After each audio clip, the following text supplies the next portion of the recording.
मुंबई, रोशनी से जगमगाता शहर, जहां हर किसी के सपने पंख फैलाकर उड़ान भरना चाहता है। खुशी केसरी गोयल एक मिडिल क्लास परिवार की चुलबुली और जिंदा दिल लड़की, जिसका सपना है एक नामी इंटीरियर डिजाइनर बनना। वो अपनी काबिलियत से एक बड़ी कंपनी एयर इंटरप्राइज में इंटर्नशिप के लिए सिलेक्ट होती है।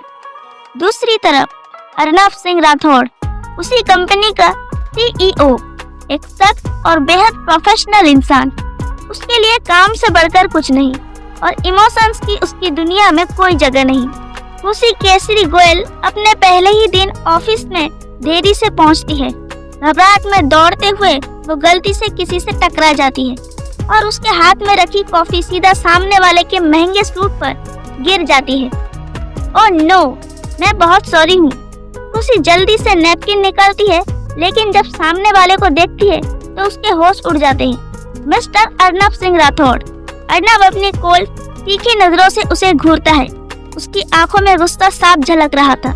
ये ऑफिस कोई मस्ती की जगह नहीं है मिस गोयल, और ये तुम्हारा पहला दिन ही है। अगर दोबारा ऐसी गलती हुई तो यही तुम्हारा आखिरी दिन भी होगा, उसने रूखे अंदाज में कहा और आगे बढ़ गया। खुशी के चेहरे पर डर और गुस्से का मिला जुला भाव था। इतना रूड इंसान मैंने आज तक नहीं देखा, उसने बड़बड़ाते हुए कहा।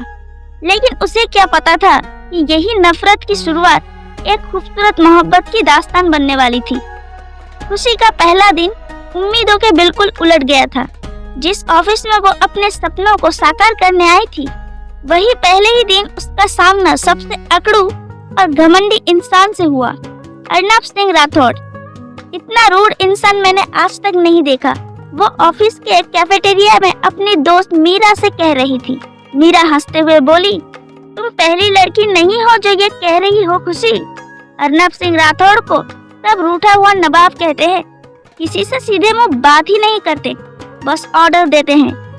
बिल्कुल सही नाम रखा है, रूठा हुआ नवाब। लेकिन मैं इनसे डरने वालों में से नहीं हूँ, खुशी ने निश्चय किया। खुशी ऑफिस में अपने नए प्रोजेक्ट पर काम कर रही थी। उसे एयर इंटरप्राइजेस के नए हेड ऑफिस का इंटीरियर डिजाइन करना था। वो बहुत उत्साहित थी, लेकिन तभी मिस गोयल। खुशी ने पीछे मुड़कर देखा और सामने वही अकड़ू नवाब अर्नब सिंह राठौड़। जी सर, उसने संयमित आवाज में कहा। ये क्या है? अर्नब ने उसके डिजाइन को हाथ में पकड़कर हवा में लहराया। खुशी ने कंफ्यूजन में डिजाइन देखा। सर, ये मेरी पहली ड्राफ्ट डिजाइनिंग है। मैंने आपके बताए अनुसार इसे मॉडर्न और क्लासिक थीम के अनुसार। ये बकवास है, अर्नब ने ठंडे स्वर में कहा। एयर इंटरप्राइजेस के ऑफिस में बचकाना डिजाइन नहीं चलेगा। अगर ये तुम्हारी बेस्ट क्रिएटिविटी है तो तुम्हें यहाँ नहीं होना चाहिए। खुशी की आंखों में हल्का सा दर्द झलका, लेकिन उसने खुद को संभाला। ठीक है सर, मैं इसे फिर से बनाऊंगी, उसने आत्मविश्वास से कहा। अर्नब थोड़ा हैरान हुआ। अधिकतर लोग उसकी डांट सुनकर कांप जाते थे, लेकिन ये लड़की डरी नहीं। खुशी पूरी रात जागकर नए डिजाइन पर काम करती है। अगली सुबह वो फाइल लेकर अर्नब के कैबिन में जाती है। सर, ये मेरा नया डिजाइन है, उसने मजबूती से कहा। अर्नब ने फाइल खोली और चुपचाप देखने लगा। उसकी बहुएं हल्की सी उठी। ये डिजाइन पहले से कहीं बेहतर था, लेकिन वो खुशी को इतनी आसानी से जीतने नहीं देना चाहता था। अर्नब ने कहा, ये पहले से अच्छा है, लेकिन अभी भी परफेक्ट नहीं, दोबारा बनाओ। उसे गुस्से में दांत भींचती है। ठीक है सर, वो पलटी और कैबिन से निकल गई। अर्नब हल्की मुस्कान दबाकर सोचता है, इंटरेस्टिंग लड़की है, इतनी जल्दी हार मानने वाले में से नहीं है। खुशी को नहीं पता था कि वो एक ऐसे खेल में फंस चुकी है जहाँ टकरार धीरे धीरे मोहब्बत में बदलने वाली थी। खुशी बार बार अपने डिजाइन को सुधार रही थी, लेकिन हर बार अर्नब कोई ना कोई कमी निकाल देता। अब उसे लगने लगा था कि अर्नब जानबूझकर उसे परेशान कर रहा है। ये परफेक्ट डिजाइन है सर, अब और कोई गलती नहीं है, खुशी ने गुस्से में कहा।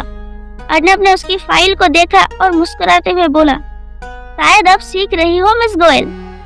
खुशी को पहली बार एहसास हुआ कि अर्नब उसे कमजोर नहीं बल्कि मजबूत बना रहा था। खुशी अब अर्नब के साथ काम करना सीख चुकी थी।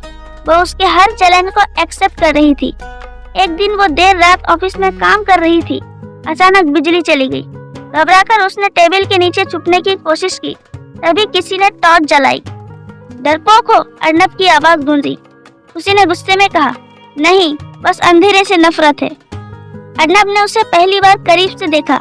उसकी मासूमियत उसे कुछ महसूस करा रही थी, लेकिन वो खुद को रोकता रहा। खुशी अब ऑफिस की सबसे टैलेंटेड इंटीरियर डिजाइनर बन चुकी थी। इसी दौरान कंपनी का एक नया क्लाइंट आया, रोहन कपूर। रोहन खुशी में दिलचस्पी लेने लगा। अगर मैं तुम्हें डिनर पर ले जाऊं तो कैसा रहेगा? रोहन ने मजाक में कहा। खुशी हंस दी, लेकिन दूर खड़े अर्नब की आंखों में अजीब सा गुस्सा था। उसे समझ नहीं आया कि क्यों उसे खुशी पर किसी और की नजरें पसंद नहीं आ रही थी। अर्नब अब खुद को रोक नहीं पा रहा था। खुशी का हंसना, उसकी बातें सब उसे अच्छा लगने लगा था। एक दिन खुशी ऑफिस में गिरने वाली थी, लेकिन अर्नब ने उसे बाहों में थाम लिया। खुशी की सांसें थम गई। उनके बीच की नजदीकियां दोनों के दिलों में हलचल मचा रही थी। खुशी, अर्नब कुछ कहने ही वाला था कि अचानक वो खुद को पीछे खींचकर चला गया। खुशी को समझ नहीं आया कि वो उससे दूर क्यों भाग रहा है। अब अर्नब का रवैया बदल चुका था। वो खुशी से कटने लगा। खुशी ने आखिर उससे पूछ ही लिया, आप मुझसे भाग क्यों रहे हैं सर? अर्नब ने ठंडे स्वर में कहा, क्योंकि तुम्हारी जगह मेरे दिल में नहीं है। खुशी को गहरा धक्का लगा। वो खुद को संभाल नहीं पाई और रोते हुए वहां से चली गई। लेकिन अर्नब जानता था उसने झूठ कहा था। खुशी अब अर्नब से नफरत करने लगी थी। उसने फैसला किया कि वो अब कभी उससे बात नहीं करेगी। लेकिन जब उसने सुना कि अर्नब बीमार है तो वो खुद को रोक नहीं पाई। वो उसके घर गई और उसकी देखभाल करने लगी। अर्नब ने कमजोर आवाज में पूछा, तुम यहाँ क्यों आई हो? खुशी की आंखों में आंसू थे और उसने कहा, पता नहीं। अब खुशी को एहसास हो गया था कि वो अर्नब से प्यार करने लगी है, लेकिन वो डर रही थी कि कहीं अर्नब उसे फिर से ठुकरा ना दे। इसी बीच रोहन ने खुशी को प्रपोज कर दिया। खुशी सोच में पड़ गई, क्या उसे हाँ कह देना चाहिए? जब अर्नब को खुशी और रोहन के बारे में पता चला तो वो अंदर ही अंदर टूट गया, लेकिन उसने अपनी भावनाओं को छुपा लिया। खुशी ने आखिरकार अर्नब से पूछा, अगर मैं रोहन से शादी कर लूं तो क्या आपको फर्क पड़ेगा अर्नब जी? अर्नब चुप रहा, लेकिन उसकी आंखों में दर्द साफ झलक रहा था। खुशी और रोहन की दोस्ती अब और गहरी हो चुकी थी। रोहन उसके साथ हर मौके पर खड़ा रहता था, लेकिन खुशी का मन अब भी कहीं और भटकता था। दूसरी तरफ अर्नब दिखावे के तौर पर अपनी जिंदगी पहले जैसे ही जी रहा था, लेकिन अंदर ही अंदर वो खुद को खो चुका था। खुशी की हंसी, उसकी बातें, उसकी नजदीकियां उसे बेचैन कर रही थी। क्या सच में मैंने उसे हमेशा के लिए खो दिया? अर्नब ने खुद से सवाल किया। एक शाम खुशी और रोहन एक इवेंट में गए। अर्नब भी वही मौजूद था। खुशी को रोहन के साथ खुश देखकर उसके दिल में कुछ दरक गया। इवेंट के दौरान रोहन ने सबके सामने खुशी का हाथ पकड़कर कहा, खुशी, क्या तुम मुझसे शादी करोगी? खुशी स्तब्ध रह गई। उसने रोहन को देखा, फिर दूर खड़े अर्नब को, जिसकी आंखें अब भी वही सवाल कर रही थी, क्या तुम सच में मुझसे दूर जा रही हो? खुशी कुछ नहीं बोल पाई। पूरे हॉल में सन्नाटा था। तभी अर्नब आगे बढ़ा और रोहन के सामने खड़ा हो गया। खुशी, अगर तुमने हाँ कह दिया तो शायद मैं तुम्हें कभी नहीं देख पाऊंगा, लेकिन अगर नहीं कहा तो मैं हमेशा तुम्हारे साथ रहूंगा। खुशी के दिल की उलझन अब खत्म हो गई थी। खुशी ने रोहन से माफी मांगी और वहां से चली गई। अर्नब ने भी उसका पीछा किया। खुशी, अब भागो मत, मुझे जवाब चाहिए, अर्नब ने उसकी कलाई पकड़कर कहा। खुशी ने आंसू भरी आंखों से कहा, क्या आप मुझसे प्यार करते हैं अर्नब जी? अर्नब ने गहरी सांस ली और पहली बार अपने दिल की बात कह दी। हाँ, तुमसे प्यार करता हूँ और हमेशा करता रहूंगा। खुशी मुस्कुरा दी, लेकिन बोली, आपने बहुत देर कर दी अर्नब जी। अर्नब डर गया। क्या मतलब? खुशी ने उसकी पकड़ से हाथ छुड़ाया और कहा, मतलब ये कि आपको मुझे मनाना होगा। अर्नब ने पहली बार मुस्कुराकर कहा, चैलेंज एक्सेप्टेड। अब अर्नब ने खुशी को मनाने की पूरी कोशिश शुरू कर दी। हर रोज उसके लिए कॉफी लाना, ऑफिस में उसकी छोटी छोटी मदद करना और सबसे ज्यादा उसे मुस्कुराने की वजह देना। खुशी ने जानबूझकर नखरे दिखाए, लेकिन अंदर ही अंदर वो खुश भी थी। खुशी और अर्नब की नजदीकियां बढ़ने लगी थी, लेकिन इसी बीच अर्नब के परिवार को इस रिश्ते की भनक लग गई। खुशी हमारे परिवार के लायक नहीं है, कि माँ ने गुस्से में कहा। अर्नब ने पहली बार अपने घर वालों के खिलाफ जाकर कहा, खुशी मेरे लिए सब कुछ है, मैं उसे छोड़ नहीं सकता। खुशी को लगा कि अब उनके रिश्ते के सामने एक नई मुश्किल आने वाली है। खुशी को समझ आ गया था कि अर्नब को अपने परिवार के खिलाफ लड़ना पड़ रहा है। वह खुद को इस रिश्ते के लिए जिम्मेदार मानने लगी। अगर आपके परिवार के रिश्ता पसंद नहीं तो हमें अलग हो जाना चाहिए, खुशी ने कहा। अर्नब ने गुस्से में कहा, तुम क्या चाहती हो खुशी? कि मैं तुम्हें इतनी आसानी से जाने दूं? खुशी रो पड़ी। मैं नहीं चाहती कि हमारी वजह से कोई और दुखी हो। अर्नब ने उसकी आंखों में देखा और कहा, तुम्हारे बिना मैं खुद ही अधूरा हूँ खुशी। खुशी ने फैसला किया कि वो अर्नब से कुछ दिन के लिए दूर रहेगी, लेकिन दूर जाने के बाद उसे एहसास हुआ कि वो अर्नब के बिना जी ही नहीं सकती। अर्नब भी उसके बिना पूरी तरह से बदल गया था। अब और नहीं खुशी, अर्नब ने कहा और उसे ढूंढने निकल पड़ा।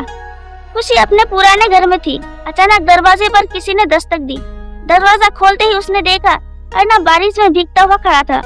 अब और दूर नहीं खुशी। उसने उसे गले से लगा लिया। खुशी अब और कुछ नहीं कहना चाहती थी। उसने भी अर्नब को कसकर गले लगा लिया। अब दोनों ने तय कर लिया कि उन्हें साथ रहना है। अर्नब के घर वालों ने आखिरकार उन्हें स्वीकार कर लिया, लेकिन एक आखिरी इम्तिहान अभी बाकी था, शादी। खुशी और अर्नब की शादी धूमधाम से हुई। जब खुशी ने लाल जोड़े में एंट्री ली तो अर्नब की आंखें चमक उठी। अर्नब ने कहा, तुम्हारी जगह मेरे दिल में थी, है और हमेशा रहेगी। खुशी मुस्कुरा दी और कहा, अब हमारी कहानी पूरी हुई, या शायद ये सिर्फ शुरुआत है। इस तरीके से दोनों की कहानी पूरी हुई और दोनों की शादी हो गई और दोनों एक हो गए। तो दोस्तों, आई होप आप लोगों को ये कहानी पसंद आई हो। अगर पसंद आई हो तो प्लीज वीडियो को लाइक कीजिए, हमारे चैनल को सब्सक्राइब कीजिए और इस वीडियो को ज्यादा से ज्यादा शेयर कीजिए। हमारे चैनल का रीच बहुत डाउन हो चुका है, तो प्लीज ज्यादा से ज्यादा शेयर कीजिए और कमेंट में अपनी राय बताइए। तो चलिए मिलते हैं किसी नेक्स्ट वीडियो पर, तब तक के लिए बाय।